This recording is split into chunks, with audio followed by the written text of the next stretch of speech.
भगवान परशुराम ने क्यों किया अपनी माता का वध? भगवान परशुराम विष्णु के छठे अवतार हैं। उनके पिता का नाम जमदग्नि तथा माता का नाम रेणुका है। वे अपने 4 बड़े भाइयों तथा माता पिता के साथ गंगा नदी से कुछ दूरी पर अपने आश्रम में रहते थे। भगवान परशुराम के 4 बड़े भाइयों के नाम हैं रुक्मवान, शुणेष्णु, वसु और विश्वासु। भगवान परशुराम अपने माता पिता के आदेश का अक्षरशः पालन करते थे। माता पिता के प्रति उनकी श्रद्धा अथाह थी। एक दिन की बात है, माता रेणुका हवन पूजन के लिए गंगा तट पर जल लाने गई थी। जल लेकर लौटते समय उनका ध्यान जल विहार करते राजा चित्र रथ एवं अप्सराओं पर पड़ा। वे इस दृश्य को देखते रह गई और एक लंबा समय इसमें बीत गया।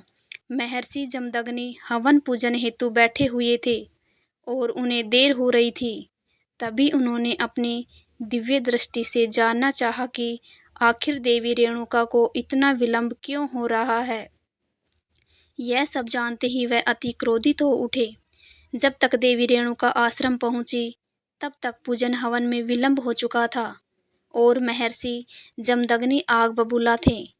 क्रोध में उन्होंने अपनी पत्नी को मर्यादा विरोधी आचरण करने हेतु दंड दिया।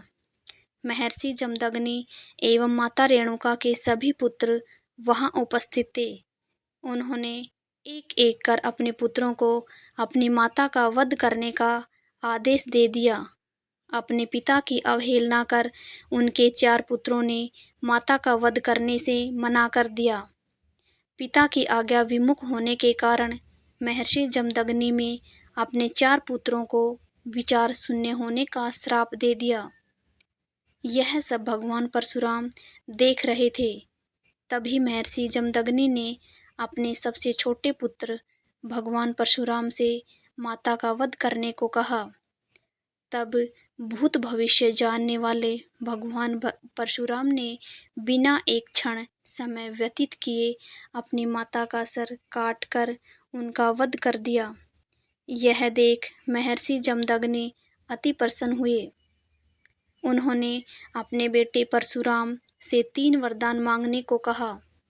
तब इन सब बातों को पहले से जानने वाले भगवान परशुराम ने 3 वरदान मांगे।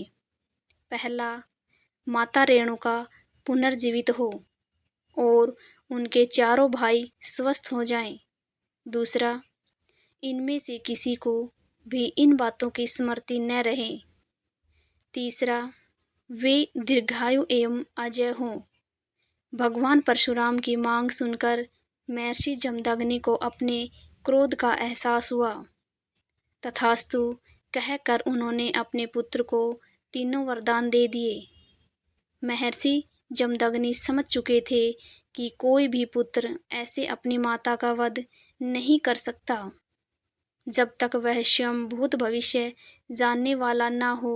मन ही मन उन्होंने पुत्र धन रूप में प्राप्त भगवान विष्णु को प्रणाम किया। कहानी को अंत तक सुनने के लिए आप सभी का बहुत बहुत धन्यवाद।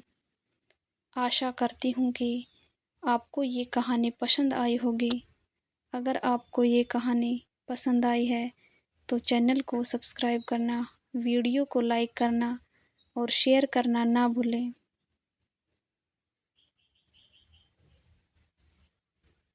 धन्यवाद दोस्तों।